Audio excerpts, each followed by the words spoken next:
Don't you want to try the coffee I made especially for you, honey? My husband, Mark, asked, his smile curling at the corners of his lips but never quite reaching his eyes. I sat at the elegant dining table in my sister-in-law Samantha's house in Nashville, surrounded by the delicate clink of silverware and the soft murmur of family chatter. It was our monthly brunch, a routine I once looked forward to, but today something felt off. The coffee in front of me emitted an odd, almost metallic scent that made my stomach tighten with unease. The smell was familiar yet foreign, like a warning whispered on the wind. My name is Rachel, and at 29, I never imagined I'd find myself wondering whether my own husband was trying to poison me. But after 3 years of marriage, and countless incidents of strange food poisoning, I had learned to always be cautious, especially around Samantha. She had a strange ability to orchestrate situations that left me sick or humiliated, always with that same innocent smile, just like the one Mark was wearing now. How thoughtful of you, I replied, forcing a smile while a storm brewed in my mind. The aroma rising from the coffee cup before me was unusual, almost metallic, as if there was something you shouldn't be inhaling, yet mixed with the sweet, comforting scent of milk. It reminded me of the last time I ended up in urgent care after drinking tea at Samantha's house. The doctors couldn't explain my symptoms, and Samantha had insisted she made the tea exactly as she made it for herself. Across from me, Samantha's gaze never left me, her eyes unwavering as she absently stirred her own untouched coffee, her fingers moving slowly, as if this action had been rehearsed. Mark has become quite the barista lately, she said with a smirk, her words dripping with something I couldn't quite place. He's been practicing different brewing methods just for you. The way she emphasized "for you" sent an icy chill down my spine. I had noticed Mark spending more time at Samantha's house recently, claiming they were planning a surprise for our upcoming anniversary, but something felt off. The whispered conversations that always stopped when I entered the room, the strange texts I glimpsed on his phone, and now this coffee with its peculiar aroma. It all added up to a sense of unease. I lifted the cup, pretending to take a sip, my eyes scanning their faces, trying to read them. Mark and Samantha exchanged a quick glance, one that confirmed the nagging feeling in my gut. I made a show of checking my phone. "Oh, would you look at that?" I said, my voice deliberately casual. "I need to make a quick call for work." "Samantha, would you mind if I use your study?" As I walked past Samantha's place setting, I deliberately stumbled, quickly switching our coffee cups in the confusion of steadying myself. "I'm so sorry," I exclaimed, straightening up. "I'm such a klutz sometimes." She waved off my apology with a tight smile. "Just try not to break anything in the study," she said, her voice barely concealing her discomfort. I nodded quickly and hurried away, my heart pounding in my chest. Through the study's doorway, I could still see them at the table. My breath was shallow as I positioned myself where I could watch without being seen. I could feel the weight of their gaze, but I had to wait. I had to watch. I watched Samantha lift the coffee cup to her lips, and my stomach clenched with anxiety. Part of me wanted to rush over, to stop her, to warn her, but another part of me, the part that needed answers, held me back. I needed to know the truth. I had spent too many nights in emergency rooms, too many hours doubled over in pain, each time after sharing meals with them. It wasn't always like this. When I first met Mark at a friend's wedding in Nashville 3 years ago, he was the perfect gentleman. Charming, attentive, as though he were the knight in shining armor every woman dreams of. Samantha had seemed welcoming too, inviting me into the family fold with open arms, offering to help with the wedding plans, making me feel like I belonged. But now, looking back, I could see the warning signs I had ignored. There were the little things, the way she would accidentally spill something on my dress at important events, or how every time she helped cook, my food seemed to have an extra pinch of seasoning. A little too much, just enough to make me uncomfortable. It started small, an upset stomach here, a mild allergic reaction there. Mark always had an excuse ready, his voice smooth and convincing. "Maybe it was something you ate earlier," or "you must be coming down with something." But as time went on, the pattern became undeniable. The worst incident came 2 months ago when I ended up hospitalized after eating breakfast at their house. The doctors found traces of something in my system they couldn't identify. But Mark was quick to convince everyone, spinning his story with ease. "She must have taken some expired medication," he said, and everyone believed him. I was left wondering whether I was going mad or whether something much darker was at play. I gripped the doorframe now, my pulse quickening as I watched Samantha lift the coffee cup to her lips once more. Mark was typing on his phone, his face an unreadable mask, seemingly unconcerned by the chaos unfolding before him. My own untouched cup sat cold on the table, still emitting that metallic scent that clung to my nostrils, making my stomach churn. Then I noticed it, a slight tremor in Samantha's hand. The cup wobbled slightly before she set it down. Her face, once flushed, turned ashen, her eyes wide with shock. "Mark," she said, her voice shaking, "something's wrong." Mark looked up, his expression shifting from confusion to horror in an instant.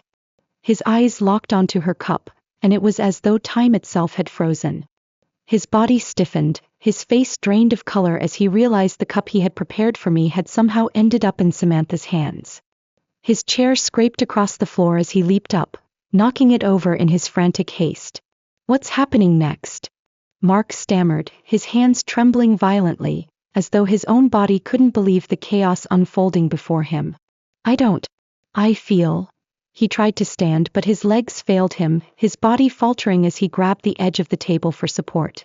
"Mark, what did you put in that coffee?" I stepped out of the study, my phone already recording, every word, every moment preserved for what was to come. From where I stood, I could see Mark kneeling beside Samantha, his face now ashen, drained of all color. "That wasn't supposed to be your cup," he whispered, his voice thin and shaky, but in the deafening silence of the dining room, his words cut through the air like a knife.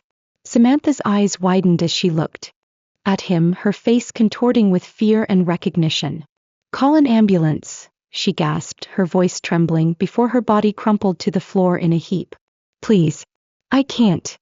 I dialed 911 immediately, my hands steady despite the storm of panic raging around me. Samantha lay there, her body racked with violent tremors. Mark hovered beside her, his face a mask of desperation as the reality of their plan's spectacular failure set in. "Emergency services, yes," I said, my voice clear, each word deliberate. I kept my phone recording with my other hand, capturing every moment. "We need an ambulance at 1542 Maple Grove Drive. My sister-in-law appears to be having a severe reaction to something in her coffee. She's conscious but experiencing tremors." As I spoke to the dispatcher, I felt Samantha's eyes lock onto mine. The cold, calculating look that had always been present in her gaze was gone, replaced by something far more raw and terrifying, fear. "Rachel," she whispered, her voice barely audible. "You switched, you knew." "Ma'am, the ambulance is on its way," the dispatcher assured me, his calm voice in stark contrast to the panic unfolding around us. "Please stay on the line." Mark was growing more frantic by the second. "Samantha, what's happening?" His voice cracked, breaking as he reached out to her. "That wasn't supposed to be. It wasn't meant for." "Shut up, Mark," Samantha snapped through gritted teeth, her anger momentarily overwhelming the pain. "This is all your fault. You said it would just make her sick enough to miss the board meeting. Next week you promised it wouldn't be traced," she gasped, her voice filled with a tremor of disbelief. My blood ran cold. The board meeting where I was scheduled to present my proposal for a major client account, the same account that Samantha had been desperately trying to land for months at our competing firms, suddenly became crystal clear. Everything started clicking into place. "The tea last month," I said, my voice unnervingly steady, as though the revelation had solidified in my chest. "And the breakfast incident 2 months ago. Those weren't accidents, were they?" Samantha's face twisted in agony, her hand clutching her stomach as another wave of pain passed through her. "The tea," she whispered hoarsely, "that was supposed to keep you home during the Johnson contract presentation. But you went anyway." She doubled over, the weight of her words falling on me like lead. "Mark said, he said we just needed to discredit you, make clients think you were unreliable."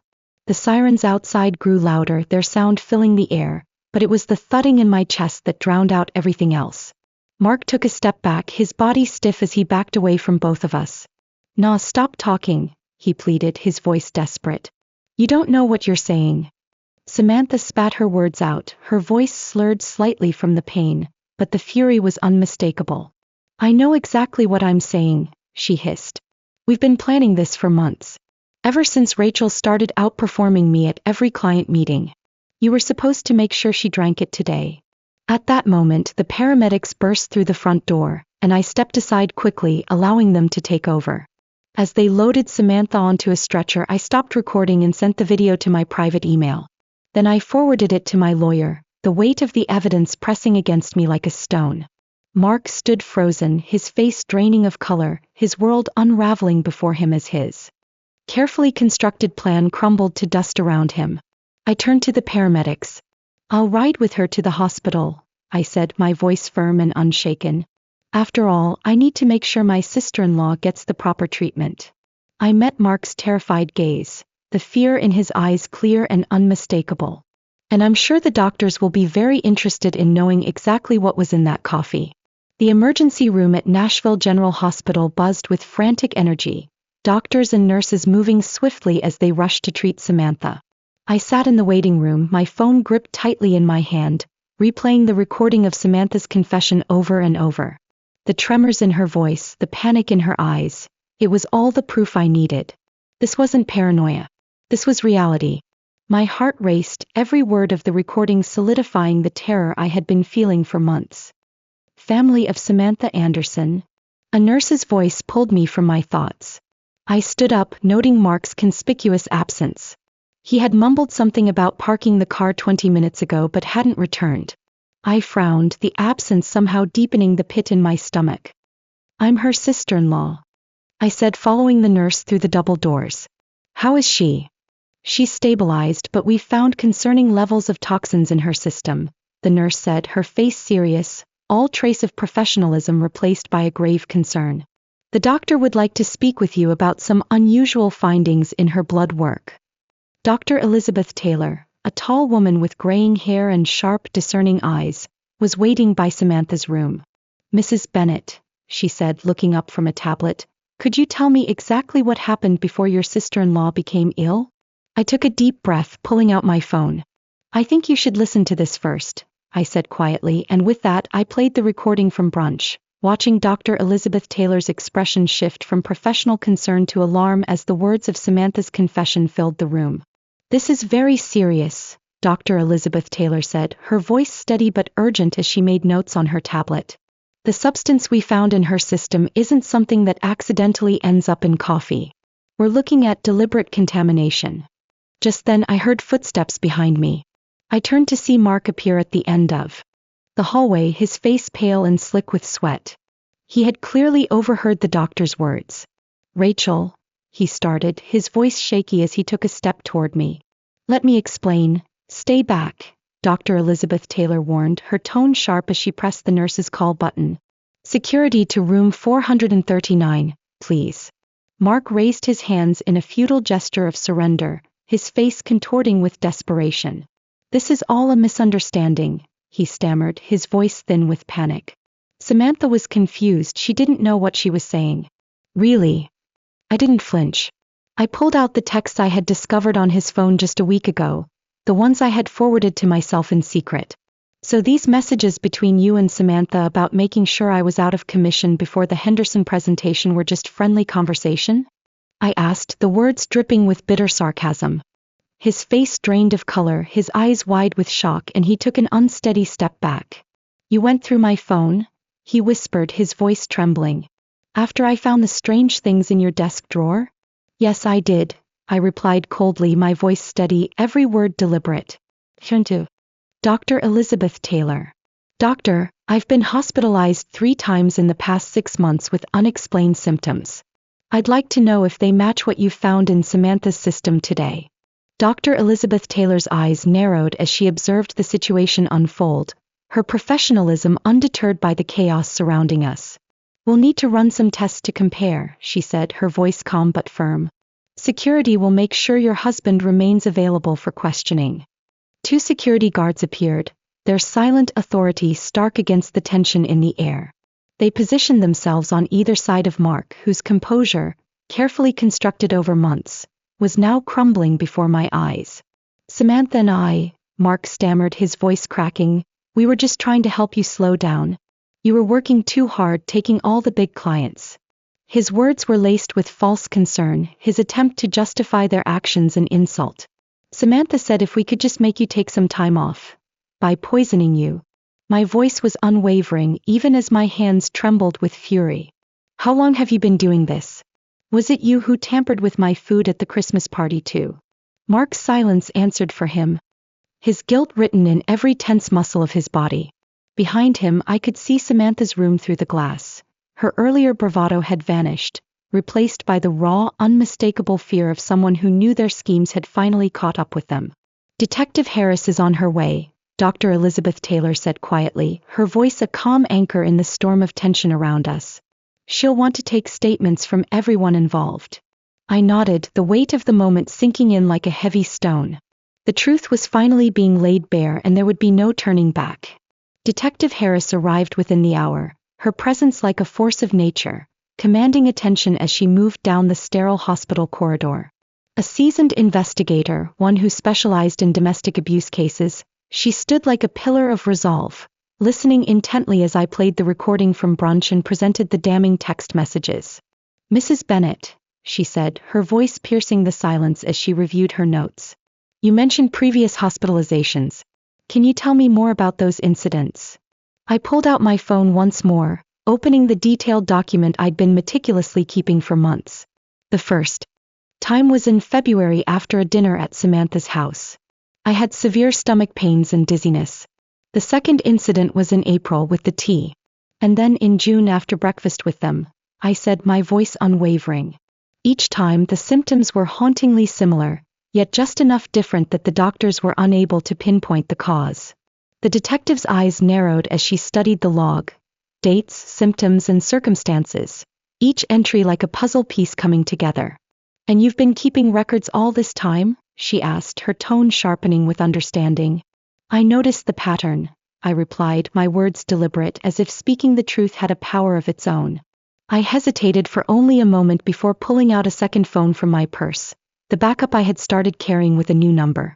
I used it to record conversations when I was around them, I explained, my voice steady despite the storm of emotions brewing inside me. I have several recordings where Samantha and Mark discuss their plans, though they're careful not to be explicit.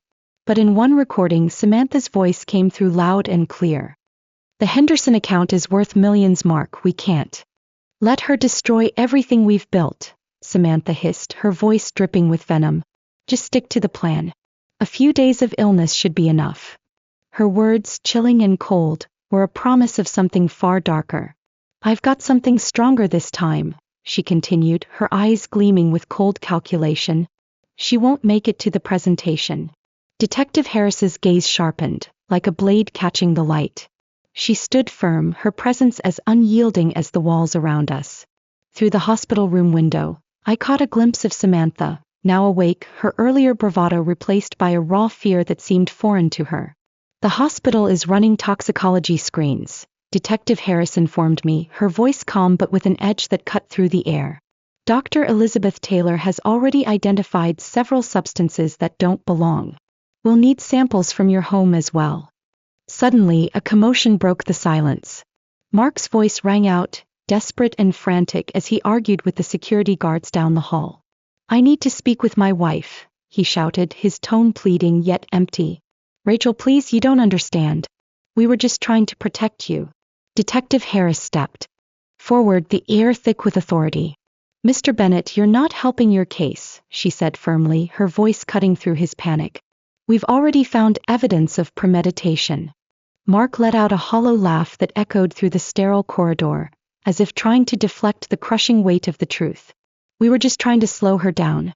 She was working herself to death, taking all the big clients, he said, his voice dripping with false concern. Samantha said if we could just make her take some time off, by poisoning her. Detective Harris's voice sliced through the air like a sharpened knife. That's not protection, Mr. Bennett. That's attempted murder. The blood drained from Mark's face as though his own body was rejecting the words, the weight of his actions finally crashing down on him. Murder? No, that's not. His voice faltered. We never meant to.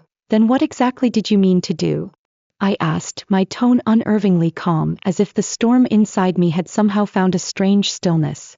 When you put something in my coffee this morning, what was supposed to happen? The silence that followed was deafening. Mark's guilt was laid bare, his silence louder than any confession.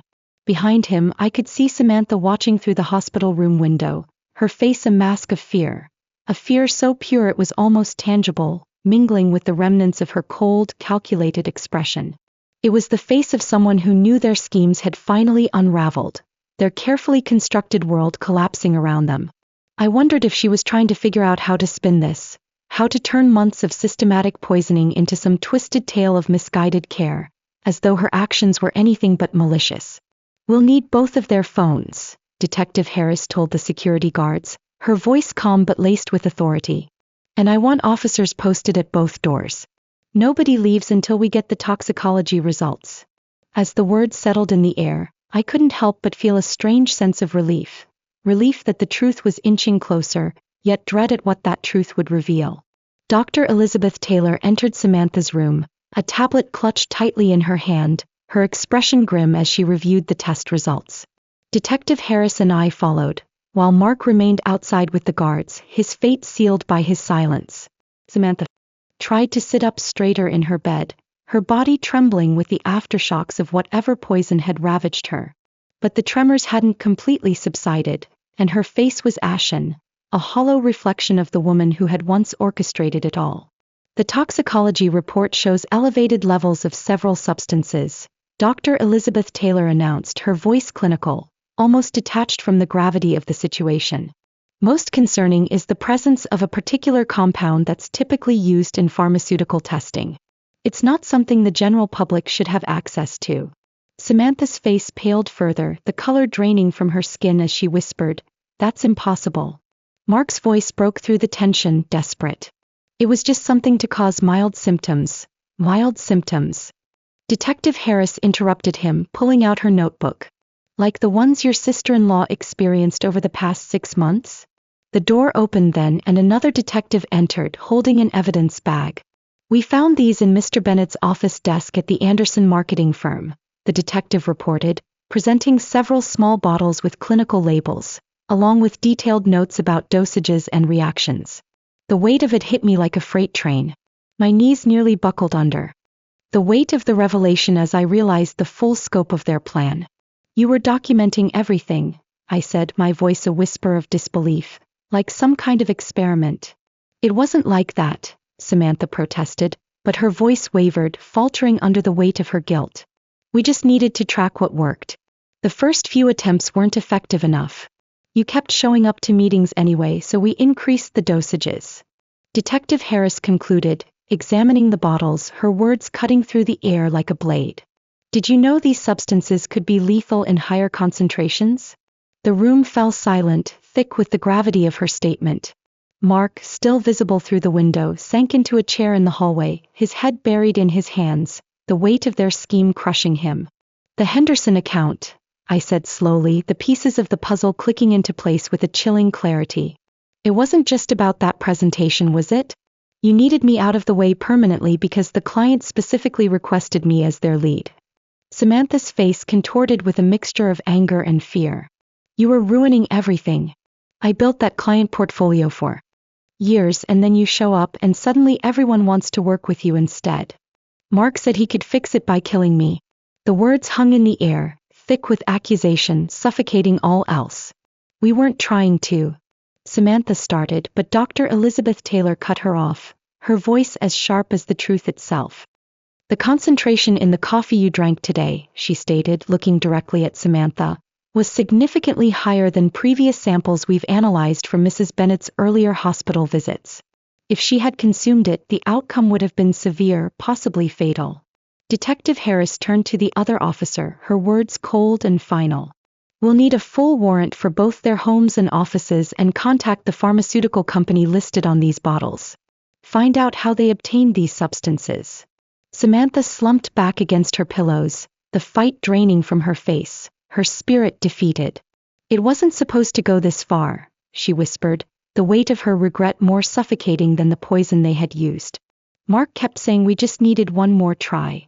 I stepped closer to her bed, my voice steady despite the trembling in my hands. "Every time I got sick, every meeting I missed, every client I lost, you were both there watching, taking notes on how your poison was affecting me. What kind of people does that make you?" The silence that followed was deafening, an oppressive fog of shame. Outside, I could hear Mark being read his rights as additional officers arrived.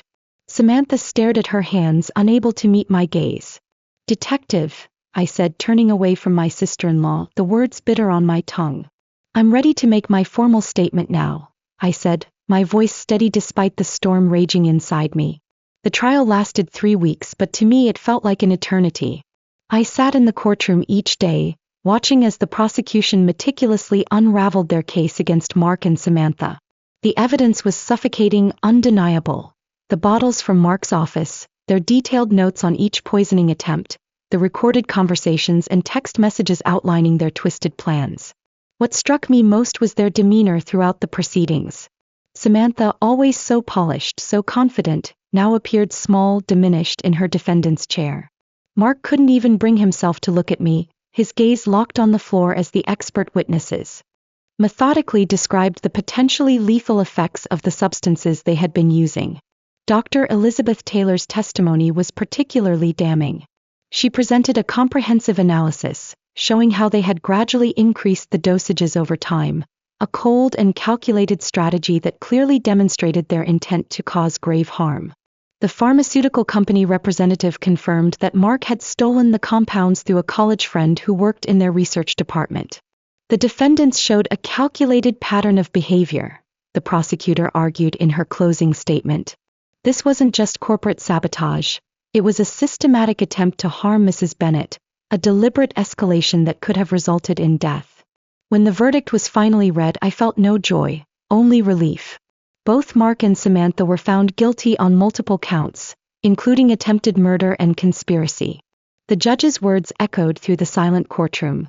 The premeditated nature of these actions, carried out against a family member over an extended period, demands the maximum sentence. I watched as they were led away in handcuffs, a heavy finality settling over me, thinking about how greed and jealousy had twisted two people who once seemed so close to me. I once trusted in something unrecognizable. Their business, their reputations, their freedom, all sacrificed in an attempt to destroy me. 1 year after the trial, I stood at the podium of the Nashville Business Leaders Conference, preparing to give the keynote speech. The irony wasn't lost on me. This was exactly the kind of opportunity Samantha and Mark had desperately tried to prevent me from achieving.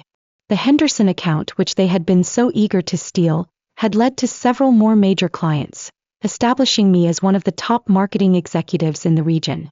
Success isn't just about talent or hard work, I began, looking out at the sea of faces. It's about integrity, about building genuine relationships based on trust. I paused, letting my words sink in, watching them settle into the hearts of my audience. Sometimes the biggest threats to our success come from those closest to us, but surviving those challenges makes us stronger. After my speech, several young professionals approached me seeking advice. One woman, her eyes bright with determination, asked how I had maintained my composure throughout the ordeal. "I focused on what I could control," I told her. "I gathered evidence, trusted my instincts, and refused to let fear stop me from pursuing my goals." Later that evening, I received an email from the Henderson client confirming they were renewing their contract for another 3 years. I smiled, thinking about how differently things might have turned out if I hadn't trusted my instincts that day at brunch. The local paper had run a small article that morning about Samantha and Mark beginning their prison sentences. I didn't read it. Instead, I focused on the proposal for my newest client project, knowing that the best revenge wasn't about getting even, it was about moving forward and succeeding. This Reddit story imparts a significant lesson about resilience, self-trust, and the critical importance of not giving up in the face of overwhelming adversity. In life, we often face challenges not only from strangers but from those closest to us. The betrayal and manipulation orchestrated by people who were once trusted can be incredibly painful. However, surviving such trials strengthens our character and fortifies our resolve. The key to success lies not just in talent or hard work but in maintaining our integrity and the ability to build relationships based on trust and mutual respect. The narrative also highlights that revenge, though tempting, does not lead to real satisfaction or closure. Instead, focusing on personal growth, moving forward, and continuing to achieve success provides a more fulfilling and empowering path. By refusing to be consumed by anger or resentment, we can transform challenges into stepping stones toward a better future. So if you were in this situation, what would you do? How would you navigate betrayal while still striving for success? Would you seek revenge or move forward with your life? Share your thoughts and reflections in the comments below.